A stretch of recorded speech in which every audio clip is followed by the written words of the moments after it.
Hi guys, Kim here, Papa's Fix Shop. In 2009, we bought a brand new Toyota Highlander Limited, full nav system, absolutely fantastic car. Can't tell you how much I like that car. But let me turn this fan off. It's bugging me, it might bug you. So anyway, a couple years into it, I started really realizing that the navigation system part of it sucked. Pretty much a failure. And that's because the only way to update its information was to go to Toyota and buy a disc for $200. And like about 5 years after we got it, we got the upgraded disc.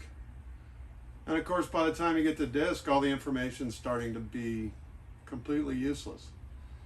It also has no idea if the freeway's closed.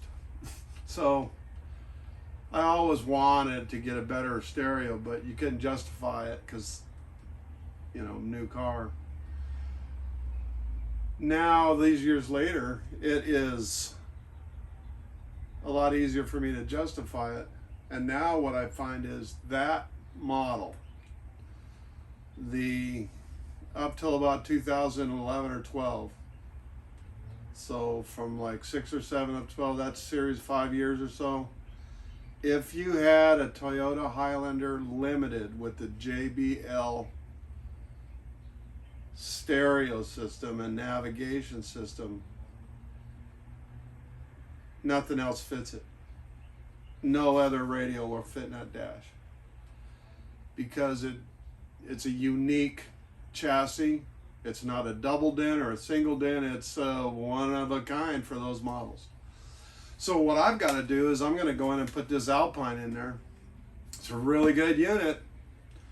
And I'm going to have to, I've actually got a critter right here, a Maestro, which I will program to interface with the dash controls and the stuff on the car, the AC controls that come out on the display, all of that.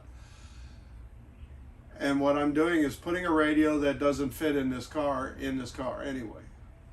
And if you have a Toyota Highlander, you might find this really interesting because there's a lot of Highlander people that are up against this little thing. So that's what's going to be coming up in the future.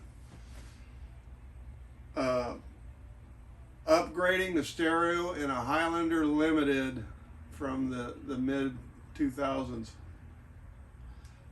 I don't have a problem because I'm a master tech. I've worked on cars for 50 years and I was a Mercedes-Benz, Toyota, or not Toyota, Mercedes-Benz, Porsche, Volkswagen, Audi, Peugeot factory, Ford factory, Chevy factory, all of that stuff. So technically it's a piece of cake, but I'm going to have to make some kind of a thing to make it fit the dash because there's no trim for it. Should be cool. Stay tuned.